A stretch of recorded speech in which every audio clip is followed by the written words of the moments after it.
नमस्कार, बिहार स्पेशल लेकर हाजिर हूं मैं सर्वमित्रा।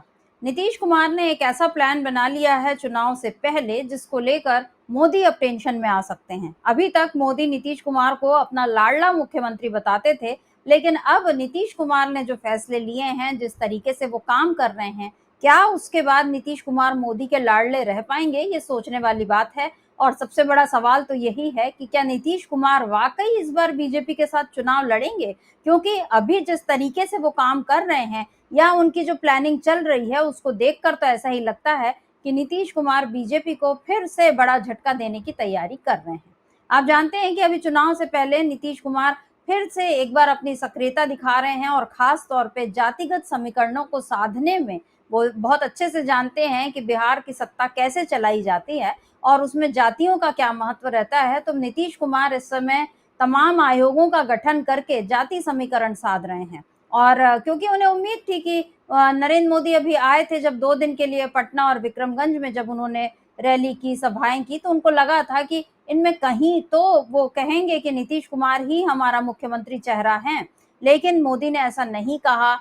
आपको याद होगा कि अभी 2 दिन पहले जब नीतीश कुमार और मोदी एक ही मंच पर थे और उसमें किस तरह नीतीश कुमार ने सीधे-सीधे ये कह दिया कि हमारे प्रधानमंत्री श्रद्धेय अटल बिहारी वाजपेयी जी, और उसके बाद वो कहते हैं सॉरी सॉरी हमारे प्रधानमंत्री नरेंद्र मोदी जी। फिर उन्होंने ये कहा अटल जी ने तो पहले काम किया था लेकिन नरेंद्र मोदी भी अब काम कर रहे हैं। दरअसल यहाँ पर ये जो नाम की गड़बड़ी हुई थी, ये गड़बड़ी जानबूझकर की है नीतीश कुमार ने, ऐसा जानकारों का मानना है, क्योंकि नीतीश कुमार मोदी जी को ये याद दिलाना चाहते थे कि आप अभी तक मुझे मुख्यमंत्री का चेहरा घोषित नहीं कर रहे हैं, जबकि अटल जी ने मुझे मुख्यमंत्री बनाया था। उनका सपना था कि बिहार में बीजेपी का सीएम बने, लेकिन फिर भी उन्होंने मुझे मुख्यमंत्री बनाया था। ये बात नीतीश कुमार को याद दिलानी पड़ी नरेंद्र मोदी को, वो भी भरी सभा में। तो नीतीश कुमार इस किस्म का खेल कर रहे हैं और अब वो जो सारे आयोगों का गठन कर रहे हैं, उससे समझ में आता है कि नीतीश कुमार किस तरह से अपनी सारी गोटियां जो हैं बिछा रहे हैं। किन किन आयोगों का गठन किया नीतीश कुमार ने, ये मैं आपको बता दूं। अभी आप जानते हैं उन्होंने राज्य अल्पसंख्यक आयोग, उसका गठन किया। उसके बाद सवर्ण जाति को, मतलब उच्च जाति आयोग, उसका गठन किया। इसके अलावा नीतीश कुमार ने महादलित आयोग का गठन किया है और उसके साथ साथ मछुआरा आयोग का भी गठन कर दिया है। तो ये सारी चीजें जो हैं ये बता रही हैं कि नीतीश कुमार बहुत सोच समझकर अब आगे बढ़ रहे हैं, वो अलग अलग जातियों को साधने के लिए। और खास बात यह है कि जितने आयोगों का वो गठन कर रहे हैं अलग अलग जातियों को साधने के लिए, उन सब में वो ऐसे लोगों को अध्यक्ष, उपाध्यक्ष या सदस्य बना रहे हैं जो या तो बीजेपी के हैं या जेडीयू के हैं या उनके अन्य सहयोगी दलों के हैं। मतलब वो दिखा रहे हैं कि मैं सारे दलों को साथ लेकर चल रहा हूं, लेकिन इन सब के पीछे उनका जो जाति का खेल है वो साफ तौर पे समझ में आ रहा है। आपको मैं बता दूं कि नीतीश कुमार ने जो महादलित आयोग का गठन किया, उसमें उन्होंने मनोज कुमार को इसका अध्यक्ष बनाया, और उसी तरह से जब उन्होंने अनुसूचित जाति आयोग का गठन किया तो देवेंद्र कुमार को उसका उपाध्यक्ष बनाया है। वहीं गुलाम रसूल बलियावी, जिन्होंने मोदी के खिलाफ आवाज उठाई थी, उनको अल्पसंख्यक आयोग का चेयरमैन बनाया था। महाचंद्र प्रसाद सिंह को सवर्ण आयोग का अध्यक्ष नियुक्त किया। तो ये सब जो नियुक्तियां हो रही हैं, ये ऐसा नहीं है कि उनकी काबिलियत के कारण हो रही है। दरअसल इसके पीछे एक बड़ा खेल छुपा हुआ है नीतीश कुमार का।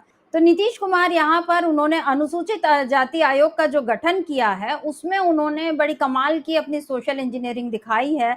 उन्होंने इसमें चिराग पासवान के बहनोई को अध्यक्ष बनाया है और जीतन राम मांझी के दामाद को उपाध्यक्ष बनाया है।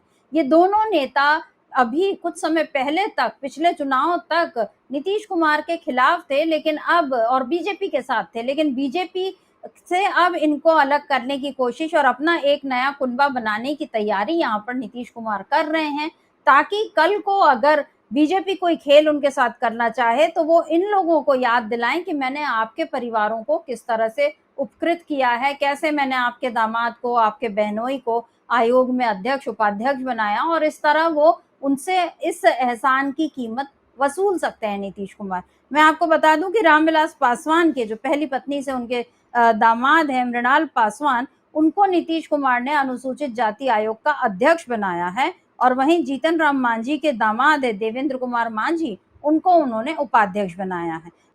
और इसके साथ साथ नीतीश कुमार ने जो महादलित आयोग जो बनाया है उसमें मनोज कुमार को उन्होंने अध्यक्ष बनाया है और वहीं मछुआरा आयोग का भी गठन किया है जिसमें ललन कुमार को उन्होंने उसका अध्यक्ष बनाया। और मछुआरा आयोग का गठन करना यानी मुकेश सहनी को सीधे सीधे चुनौती देने का काम यहाँ पर नीतीश कुमार ने किया है। तो राज्य अल्पसंख्यक आयोग, राज्य अनुसूचित जाति आयोग, उच्च जाति आयोग, मछुआरा आयोग, महादलित आयोग, ऐसे 5-5 आयोग जातियों के आधार पर नीतीश कुमार ने बना दिए हैं। अलग अलग लोगों को उसका अध्यक्ष उपाध्यक्ष बनाया है अपने राजनीतिक समीकरण को साधने के लिए। और इन सब से समझ में आ रहा है कि वो एक बड़ा गेम प्लान तैयार कर रहे हैं जो दिख रहा है कि वो महागठबंधन के खिलाफ है, लेकिन असल में वो बीजेपी के खिलाफ भी हो सकता है। और वक्त आने पर पता चलेगा कि नीतीश कुमार किस तरह से इन आयोगों में बैठाए हुए लोगों का उपयोग अपने जो जातिगत वोट बैंक है उसको साधने के लिए कर सकते हैं। लेकिन यहाँ पर अनुसूचित जाति आयोग का जो अध्यक्ष उन्होंने जीतन राम मांझी के दामाद और चिराग पासवान के बहनोई को अध्यक्ष जो बनाया और जीतन राम मांझी के दामाद को उसका उपाध्यक्ष बनाया है, ये बात जो है ये खास तौर पे मायने रखती है क्योंकि ये दोनों नेता, जैसा मैंने पहले कहा कि नीतीश कुमार के साथ हो सकता है आ जाए वक्त पड़ने पर, लेकिन इसके साथ साथ दलितों को साधने वाली एक जो नीतीश कुमार की चाल है वो यहाँ पर दिख रही है। क्योंकि अभी महागठबंधन जो है वो लगातार दलितों को, ईबीसी, ओबीसी, इन सब को अपने साथ ले रहा है। राहुल गांधी अभी आ रहे हैं 6 जून को फिर से, और फिर से वही अति पिछड़ा वर्ग सम्मेलन वो करने वाले हैं, संविधान की बात करने वाले हैं। और यहाँ पर ही नीतीश कुमार को लग रहा है कि मेरा एक बड़ा वोट बैंक छिटक सकता है, तो वो अभी से साधने की कोशिश में लगे हैं।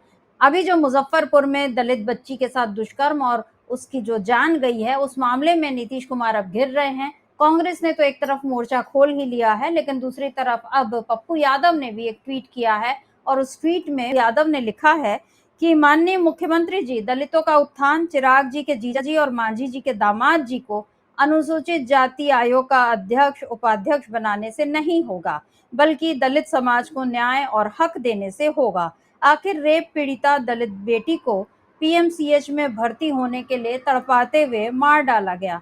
दलित समाज के बड़े नेताओं का पारिवारिक तुष्टीकरण अब इस समुदाय को नहीं ठग सकते। अब यह समाज लड़कर न्याय और छीन कर हक हासिल करेगा।